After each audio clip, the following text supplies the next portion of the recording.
Hello guys, welcome back to my new blog. कैसे हैं आप लोग? होप आप सब लोग स्वस्थ होंगे, मस्त होंगे। मुझे अभी तक के क्या क्या गिफ्ट्स मिल चुके हैं तो मैं ये आपको वीडियो दिखा रही हूँ, तो आप बने रहिए वीडियो में। और मुझे तो सरप्राइज़ गिफ्ट भी नहीं देते हैं यार, ये मेरे हस्बैंड। खुद ही मैंने मंगा लिया कि मुझे ये चाहिए। कभी कभी कुछ सरप्राइज़ भी दे देना चाहिए यार, कि जिस चीज़ से आपको एक्सपेक्टेशन ना हो कि आपको मिल जाएगी, वो मिल जानी चाहिए।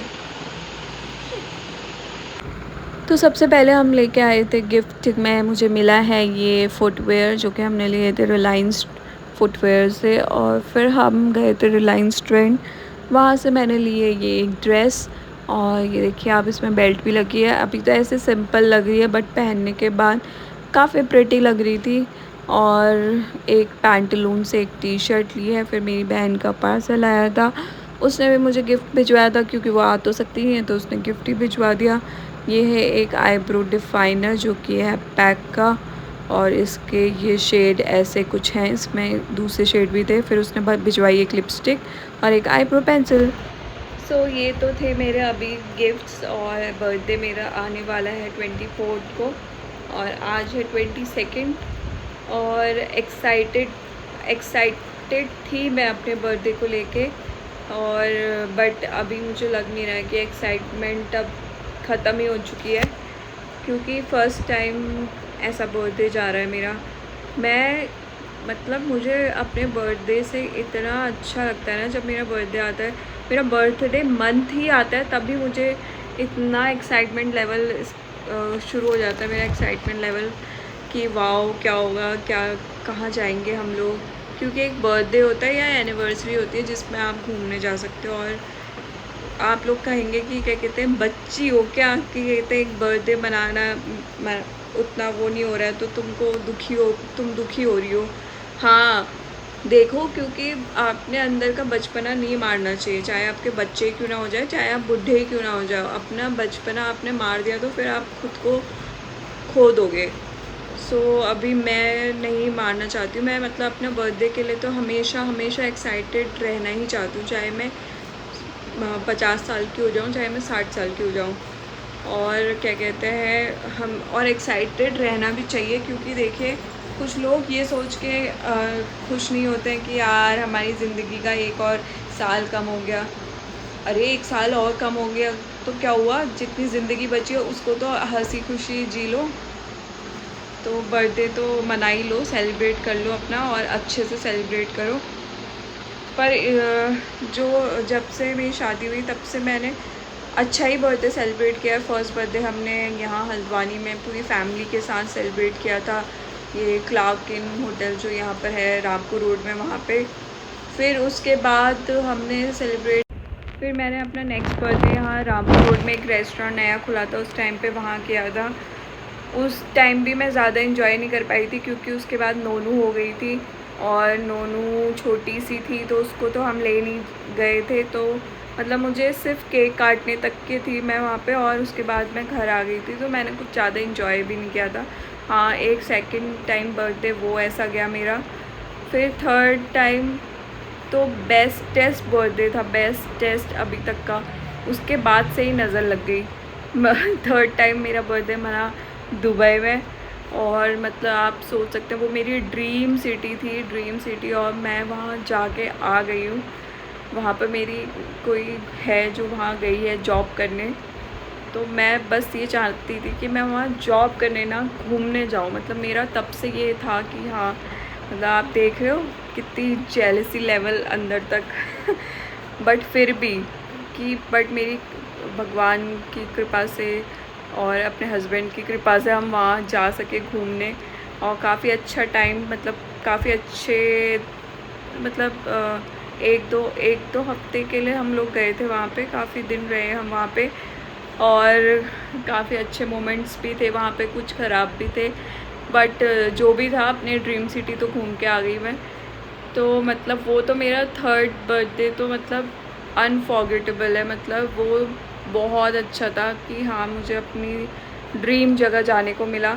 उसके बाद से ऐसी नज़र लगी दोस्तों की, क्या कहते हैं, खाली ब्लॉग बना दिया यार। ब्लॉग नहीं बनाती ना तो किसी को पता नहीं चलता। तो अभी नहीं नज़र लगती। और मैं नज़र वज़र में बहुत बिलीव करती हूँ, इसलिए मुझे लगती भी है और मुझे लगता है कि हाँ, और नज़र होती भी है, रियल नेगेटिव एनर्जीज़ आपके पास होती भी हैं और ये साइंटिफिक भी प्रूवन है कि हाँ, नज़र होती है।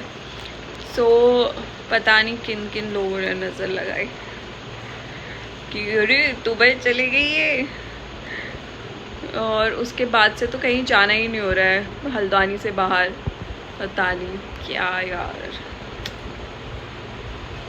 और फिर उसके बाद मैं इस बर्थडे के लिए भी एक्साइटेड थी कि हम कहीं तो जाएंगे, मतलब बर्थडे 1 साल में आता है तो आप पूरे टाइम एक ही जगह पे रह के, मतलब आप वैसे ही आपके दिमाग में 100 चीज़ें चल रही हैं और फिर एक ही जगह पे जाके एक दिन एक टाइम भी तुम घूमने ना जाओ तो फिर तुम्हारा दिमाग ख़राब हो ही सकता है। मेरा तो हो जाता है, तो मुझे घूमने से मेरा दिमाग थोड़ा वहाँ जाके थोड़ा ठीक ठाक रहता है।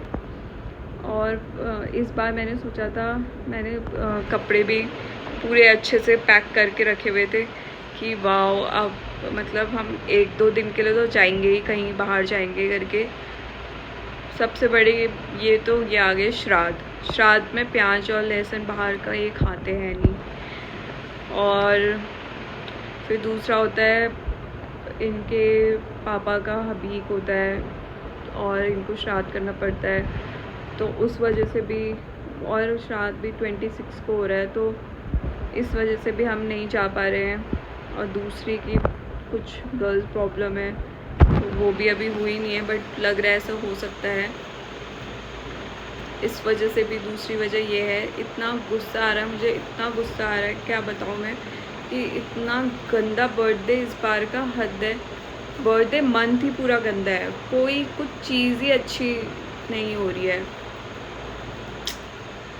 और बोलते हैं कि जो, वैसे तो मुझे श्राद्ध से इतना वो इसलिए होता था कि मैं कपड़े अपने बर्थडे से पहले 1 दिन पहले नहीं खरीद सकती थी, तो क्या कहते हैं, हमेशा जब पहले ही, बहुत पहले से ही खरीद के रखने पड़ते थे कपड़े।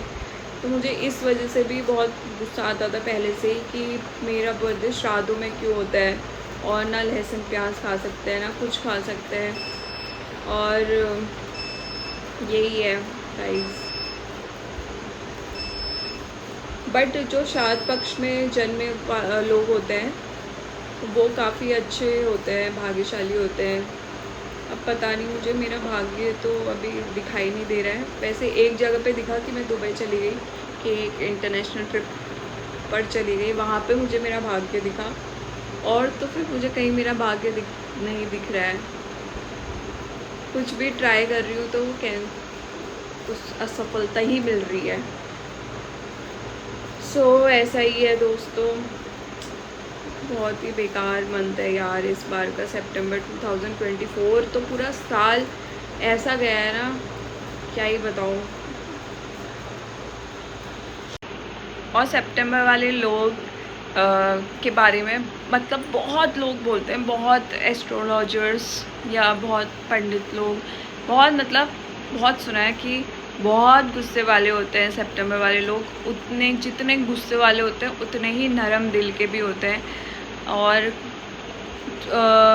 पर अगर इनको एक बार गुस्सा, किसी इंसान से इनको एक बार नफ़रत हो जाए तो फिर ये कभी भी दिल से उस इंसान को माफ़ नहीं कर सकते। और ये बात सच है। मतलब मुझे अगर किसी एक इंसान से नफ़रत, दिल से नफ़रत हो जाए ना, तो फिर मैं चाह के भी ना उस इंसान को कभी माफ़ नहीं कर सकती, कभी, जिसने मुझे हर्ट किया हो, अगर दिल से। हाँ, वरना मैं ऐसी हूँ कि मुझे एक बार गुस्सा आ जाता है, फिर मैं थोड़ी देर बाद शांत हो जाती हूँ। मैं ज़्यादा देर तक गुस्सा नहीं रहती हूँ, पहले से ही ऐसा ही, कि पहले मम्मी और मेरी तो इतने कलेश होते हैं मैं बहुत कलेशी इंसान हूँ, और मम्मी से मेरी इतने वो होते हैं लड़ाइयाँ, बट फिर मैं थोड़ी देर बाद खुद ही शांत हो जाती हूँ, थोड़ी देर बाद खुद ही सॉरी बोल देती हूँ। बचपन से ही ऐसी आदत है कि फिर मैं मम्मी को मनाती रहूँगी, आप जब तक नहीं बोलोगी तब तक मैं ये नहीं करूँगी, मैं हटूँगी नहीं यहाँ से, ये वो। तो मैं ऐसी हूँ। तो सितंबर वाले लोग वैसे होते भी अच्छे हैं, दिल के साफ़ होते हैं और सीधे मुंह पे बोलने वाले होते हैं। जो चीज़ उनको बुरी लगती है वो बोल देते हैं, जो चीज़ उनको अच्छी लगती है वो भी वो बोल देते हैं, जैसे कि मैं। और उनके पेट में कोई बात नहीं पचती, जैसे कि मैं भी सब कुछ बोल देती हूँ। सो उसके लिए तो सॉरी, किसी को भी मैंने कुछ भी बोल दिया हो तो उसके लिए सॉरी, बट मैं बोल देती हूँ। अब मेरे पेट में बात पचती है तो कुछ नहीं कर सकते हम आज। सो वैसे अभी 24 आया तो नहीं है, बट फिर भी क्या ही हो जाएगा, आ भी जाएगा तो ऐसे ही जाना है। बर्थडे बकवास सा जैसे चाह रहा है, क्योंकि पता ही है उसके बाद पापा जी का श्राद्ध है, तो क्या ही हो जाएगा। मेरे बर्थडे के बाद ही होना था, पहले श्राद्ध हो जाता। तभी मुझे श्राद्धों से बहुत गुस्सा आता है कभी कभी, पर ऐसा होना नहीं चाहिए। पितृ लोग हमें वो देने आते हैं, दुआएं देने आते हैं, हमारा भला करना आते हैं, पर मुझे तो लग रहा है पितृदोष तो नहीं लग गया कहीं, यहाँ हर चीज़ में नुकसान ही होने में लगा हुआ है। क्या ही बताऊँ आप लोगों को, कोई चीज़ अच्छी ही नहीं हो रही है सितंबर मंथ में, तो ना पितृ खुश हो रखे हैं ना कोई। पर कोई बात नहीं, चलो अगले बर्थडे अच्छा चले जाएगा। प्लीज़ मेरे को मेरे बर्थडे के दिन ज़रूर विश करिएगा, मुझे काफ़ी अच्छा लगेगा। मतलब यूट्यूब में विश करिएगा। हाँ, मुझे ना इंस्टाग्राम में विशेस चाहिए आपकी, ना मुझे व्हाट्सएप में चाहिए। जो भी यूट्यूब सब्सक्राइबर्स हैं प्लीज़ यूट्यूब में आके कमेंट्स में विश करिएगा, ओके। और मेरी वीडियो प्लीज़, कोई वीडियो वायरल कर दो प्लीज़। मेरा video channel, YouTube channel subscribe करवा दो। अगर आपके फ्रेंड्स हैं जिन्होंने सब्सक्राइब नहीं किया, आपके रिलेटिव्स हैं, उन्होंने उनसे चैनल सब्सक्राइब करवा दो प्लीज़। मुझे आप लोग तो गिफ्ट दे दो यार, please please please video viral करवा दो। Okay, bye.